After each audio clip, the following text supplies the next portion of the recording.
Prime Minister Skerrit expresses confidence in Police Chief Daniel Carbon after statements by the National Security Minister that the chief could be replaced.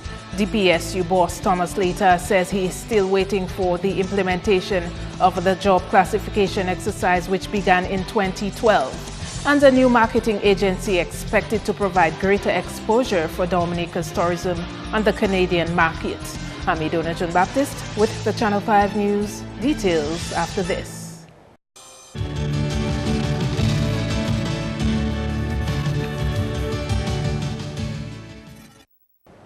We begin with Prime Minister Roosevelt Skerrit, who has had to come to the defense of the police chief, stating categorically that he has confidence in Commissioner Daniel Carbon.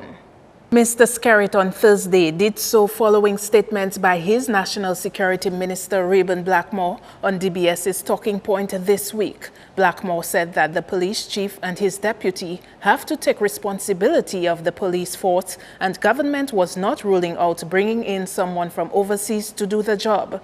The Prime Minister had this to say.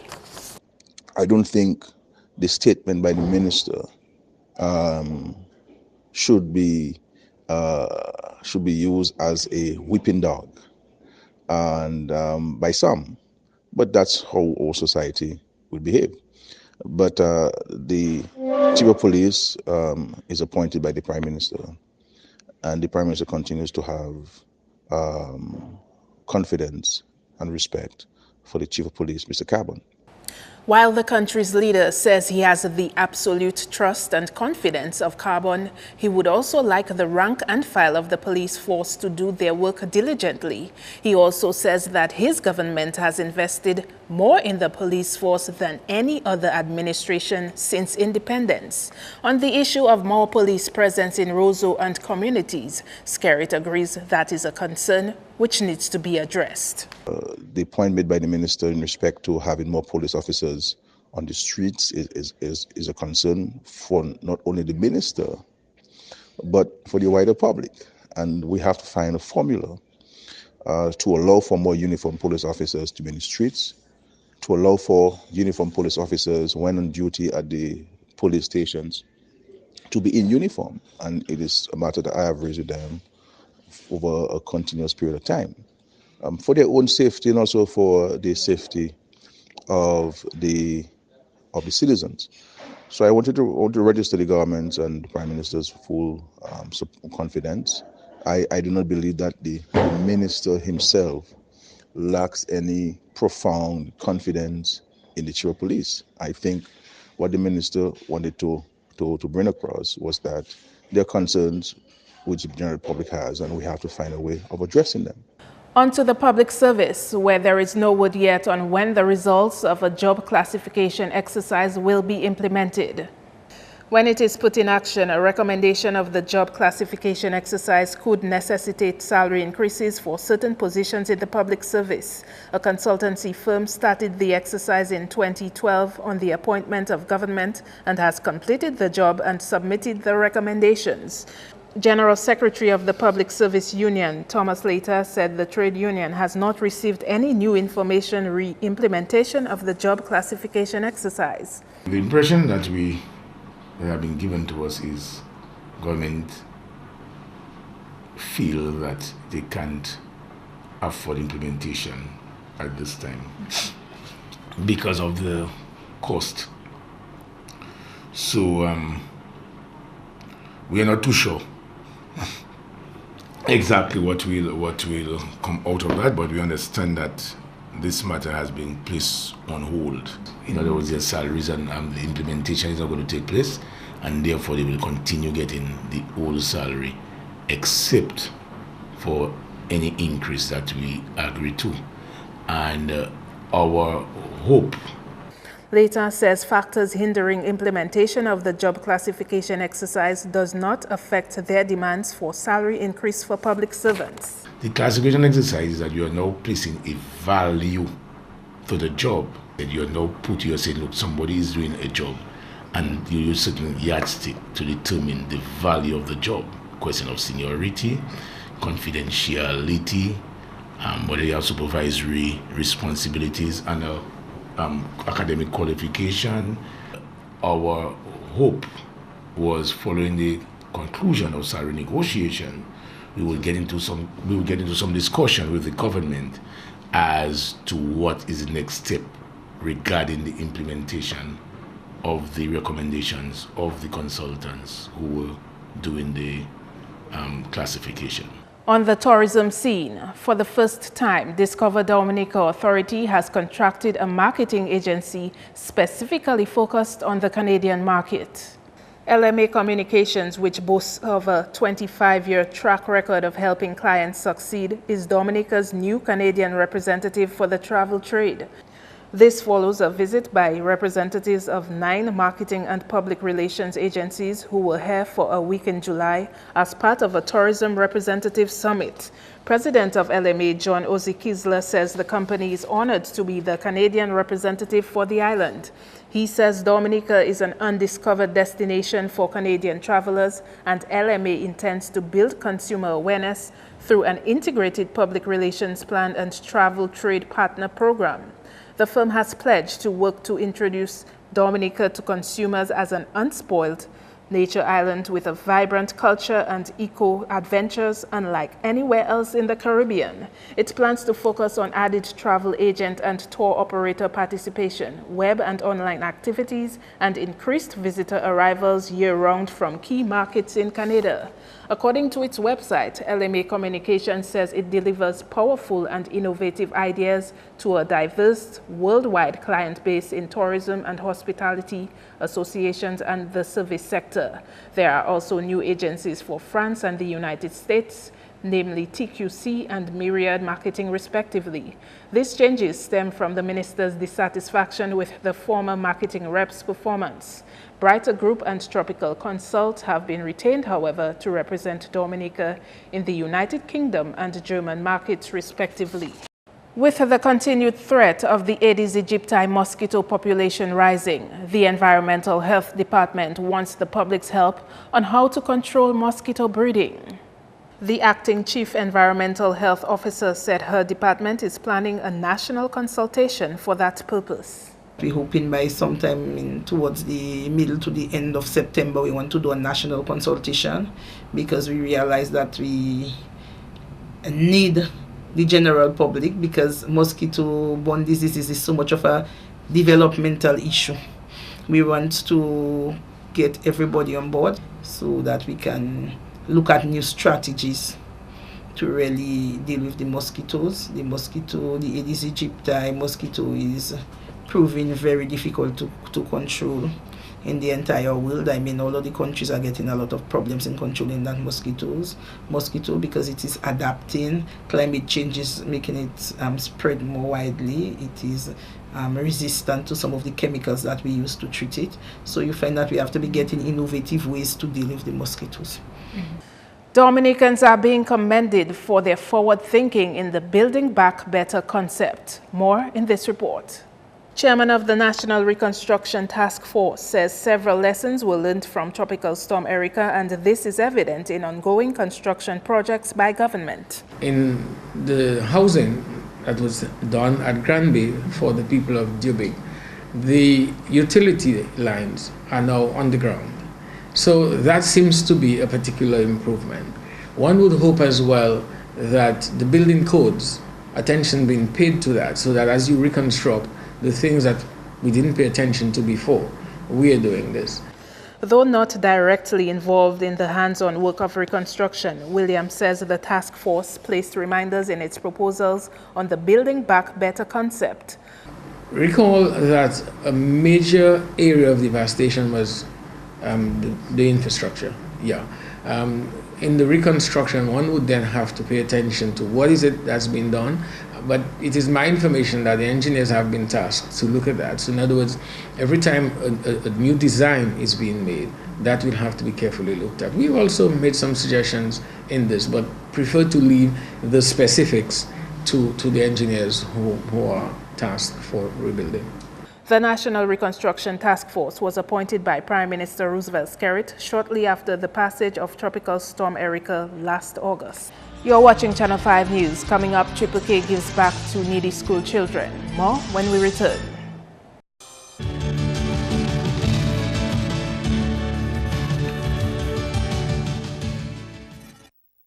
Thanks for staying with us. Triple K Global has presented 3 students with the opportunity to pursue their secondary education. PRO of the band, James Rodney, says it's fitting to provide such assistance. But today we are looking at the avenue of providing them with the opportunity to receive a secondary school education. And with the assistance of the Welfare Division, we have been able to identify 2 new students who will be receiving a first-year scholarship to secondary school, to the Convent High School and the Grand Bay Secondary School, respectively. Pierre Charles. Oh, my apologies. Pierre Charles Secondary School, and Isabel Libla, who was the first recipient of the Triple K scholarship last year, but because of her outstanding achievements in first form, we took it upon ourselves to sort of retain her for her second year in high school. So Geoffrey Joseph says the band has been blessed and is passing it on. This is not Triple K's first scholarship presentation. However, after the passage of Tropical Storm Erica, the sacrifice is even more important. Through the whirlwind of criticism and sometimes hate, we have appreciated the love and adornment of the multitudes who support us both here and abroad. And this morning's presentation is from them, through us, to the students. The band's vocalist, Wayne Benjamin, is of the view that education is critical in shaping the future. It helps us to develop our personality and earn recognition and respect in the family and society. We can say that education is socially and personally an essential part of the human life. We cannot ignore the importance of education in our life at any cost. As we see daily in society, there are a lot of social issues just because of the lack of proper education. Social issues like inequality, gender discrimination, religious differences, and so many other issues, too numerous to mention, just because of the lack of education. The 3 recipients are Isabel Libla of Fort-Collet, Davicia Michel, who will attend Convent High, and Jahim James, who is enrolled at Pierre Charles Secondary. In other news, local promotion of the World Creole Music Festival is expected to pick up from this month. That's according to the CEO of the Discover Dominica Authority, Colin Piper.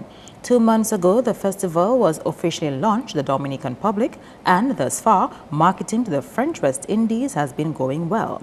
The French market accounts for approximately 20% of the patrons who support the World Creole Music Festival. We announced 4 months in advance, which was good, on June 22nd. And the following week, we went to Guadeloupe and Martinique. We wanted to make sure that we got them while they were still in a non-vacation mode, because in Guadeloupe, Martinique, once July, August hits, everybody goes on vacation.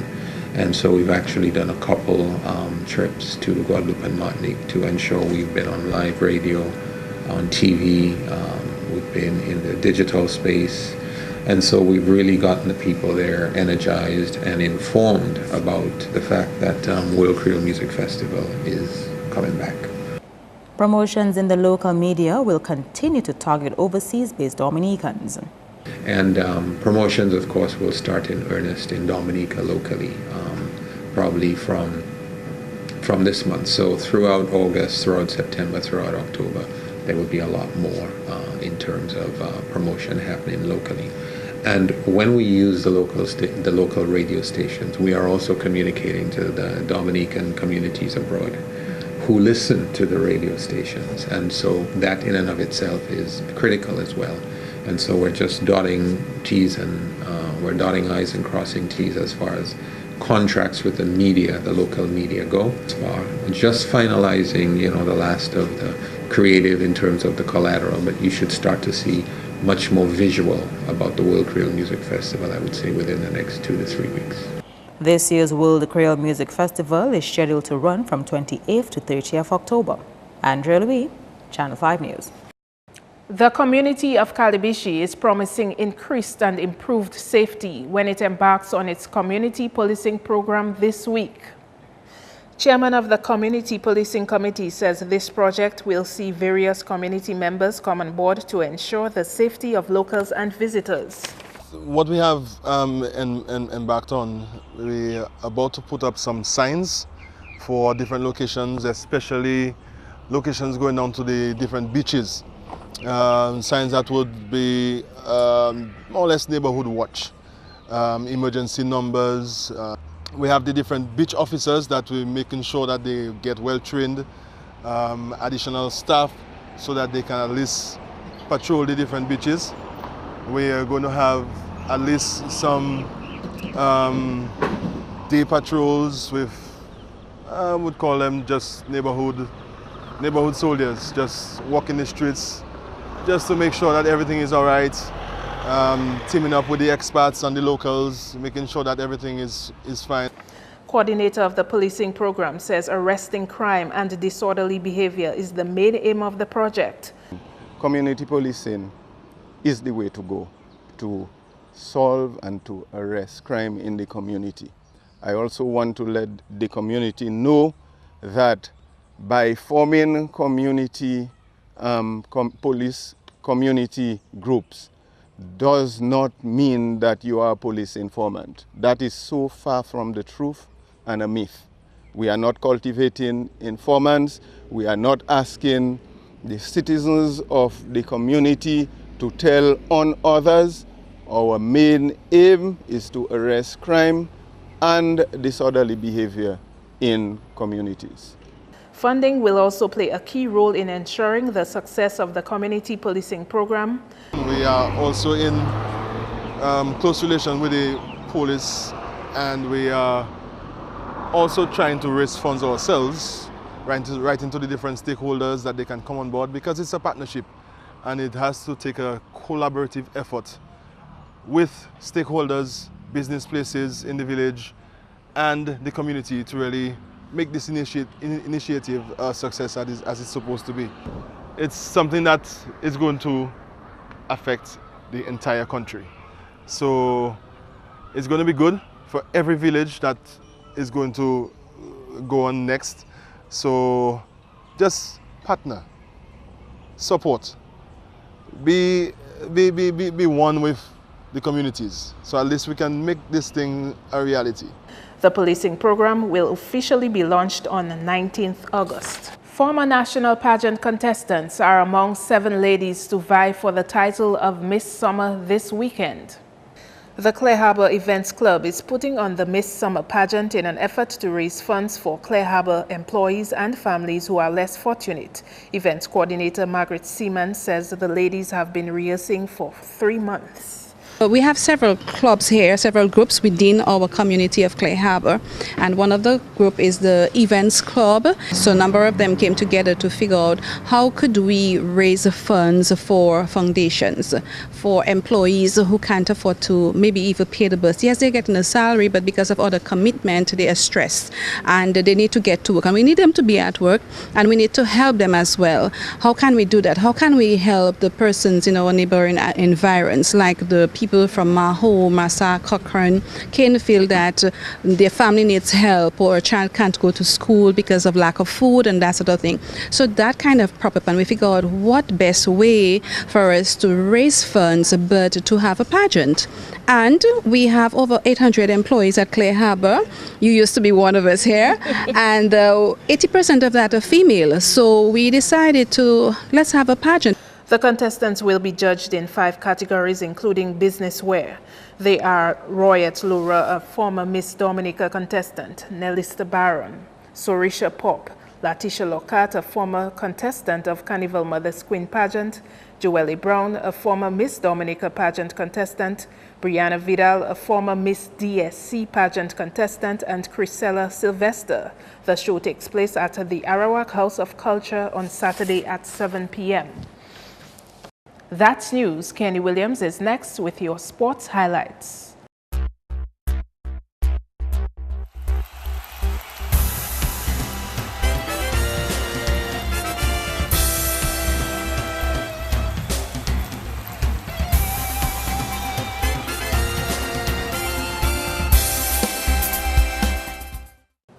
First up in sports.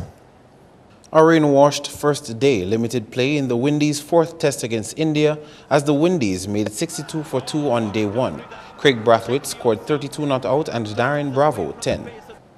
In track and field, Jamaica's Elaine Thompson rewrote history for Jamaica by being the first woman to complete the Olympic sprint doubles since Florence Griffiths joined her at the 1988 Games after winning gold in the 200 meters on Wednesday. Thompson clocked 21.78 seconds to beat world champion Daphne Shippers by 0.13 seconds, adding the 200-meter title to the gold she won in the 100 meters. Meantime, in what seemed to be a relaxed semi-final round, Usain Bolt ran his fastest time of the season to win his Olympic 200-meter semi-final in 19.78 seconds, with Justin Gatlin missing out on a place in the final. Bolt won gold in the 100-meter and is now aiming to add an 8th Olympic gold by retaining his 200-meter title. President of the Top Glove Boxing Club, Job Joseph, believes regional integration could further develop the talent here. He comments as Dominica and St. Lucia make plans to improve the standard of the sport regionally. St. Lucia and Dominica always had a really strong tie when it comes to boxing, right? We're talking about almost about 15 years or more. The St. Lucia coach and myself always have a, matter of fact, as we speak, St. Lucia and Dominica is trying to put something together for next year, where Dominica would have about 6 boxers on the team and St. Lucia will have 6. We'll make one team and we'll go around the Caribbean. So Dominica, St. Lucia will be fighting against the rest of the Caribbean in different countries, and that's one of our goals for 2017. And the tour start in Dominica.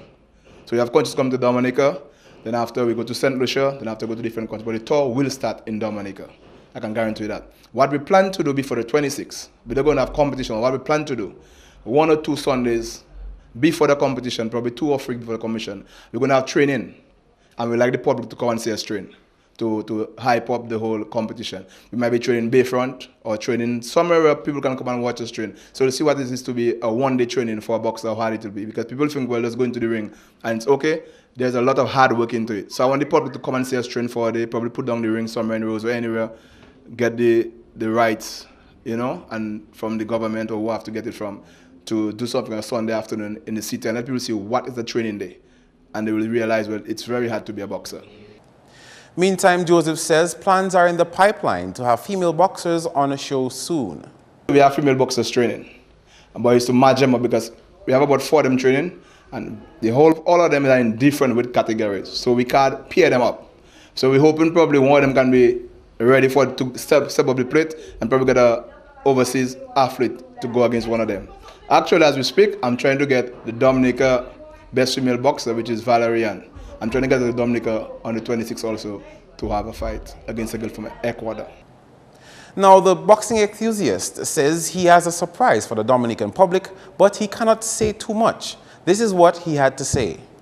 There are something, I'm not sure about it yet, so I can't say it. When I'm sure about it, the public will be excited. But what I can tell you, between now and the next 2 years, Dominican boxers will be making money in boxing. That's for sure. Moving on to basketball, where Police Sports Club edged 1 step closer to the finals with a 60-56-point win over Division I leaders Intellico Security Raiders. Marlon Hillier and Kerry Christmas scored the most for Police with 17 and 16 respectively. Christmas grabbed 11 rebounds and Hillier 2. John James finished on 10 points with 2 rebounds for Raiders, while Kervin Augustine and Gavin Joseph got 7 points each. Meantime, the league continues on Friday between the same teams at Portsmouth at 8 p.m. Back with more cricket, Dominica's junior cricket team manager Kevin James says the boys have put in the work and are as ready as they can be for competition in St. Lucia. A squad of 16 boys leave the island on Friday to represent Dominica in a 13 and under cricket match. I think that the program was well put together. I thought that the students they adapted very well to it. They really put in the work, and we cannot really say that they are underprepared because we know they are not. We can say that they are very well prepared. We look forward to some very good performances from them because we have a very young team, but we also have a team of boys that have played the under 15 for Dominica. We also have about 7, I think, coming back from the team of last year. So we have a team with experience as well as youth. James says although the opponents will be new, he hopes for the best for the team as they continue to develop their skills. We are just looking for the boys to go out there and whatever conditions that they face, adapt to it and go out there and score as much runs as they can and take as many wickets as they can. As we said, our goal as a team is to go out there and win 5 matches. Win 5 matches and continue the development from where they started back in October in the Caravan program. In football, the point standing after 5 weeks of play in the RC Football League are as follows. In Zone 1, Commerce Park are on 9 points. Play 4 United and Uprising Stars 6, RC Veterans and Casabruce 3, and Southeast Under 17 0 points. And in Zone 2, Grand 4 Rockets 9 points, DCP Smart Ballers 7, Young G-Maids 6 points, Ivor Stevenson Young Boys 4 points, and Grand 4 Young Boys and Minias 7-11 MJ United tied on 0.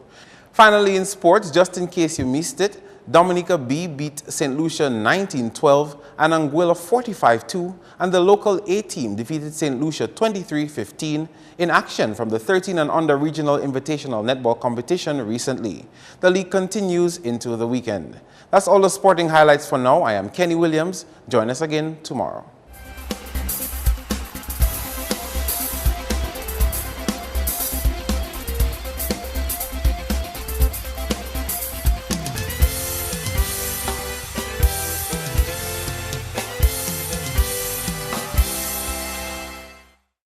And the weather report is next. Good evening, Dominica, and welcome to tonight's weather broadcast. I'm your presenter, Marshall Alexander. We begin by taking a look at earlier infrared satellite imagery. What it showed: a relatively dry atmosphere across the region as a high pressure system dominated conditions. However, patches of low level clouds moving westwards resulted in occasionally cloudy skies across Dominica during today.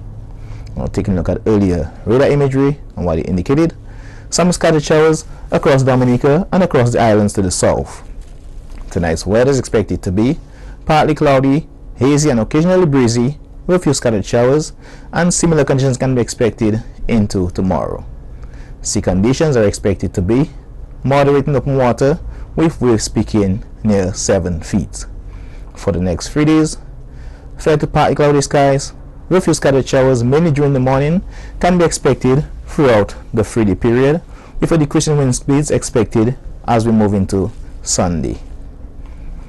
The rest of the Caribbean, partly cloudy skies with a few scattered showers can be expected across the central and northern portion of the region, with an increasing cloudiness and scattered showers expected across the extreme southern portion of the island chain.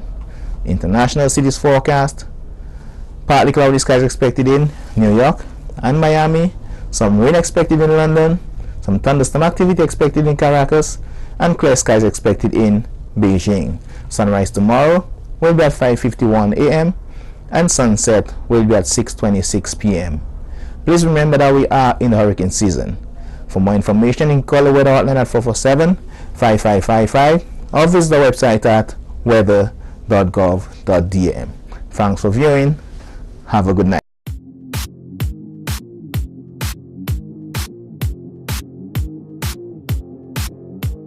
To end the news, the headlines again. Prime Minister Skerrit expresses confidence in Police Chief Daniel Carbon after statements by the National Security Minister that the police chief could be replaced. DPSU boss Thomas Later says he is still waiting for the implementation of the job classification exercise which began in 2012. And a new marketing agency expected to provide greater exposure for Dominica's tourism on the Canadian market. Feel free to contact us at news@marpin2k4.com. You can also access our past newscasts on our YouTube channel. On behalf of the production team, I am Idona John Baptist. To all our viewers around the world, we thank you for watching.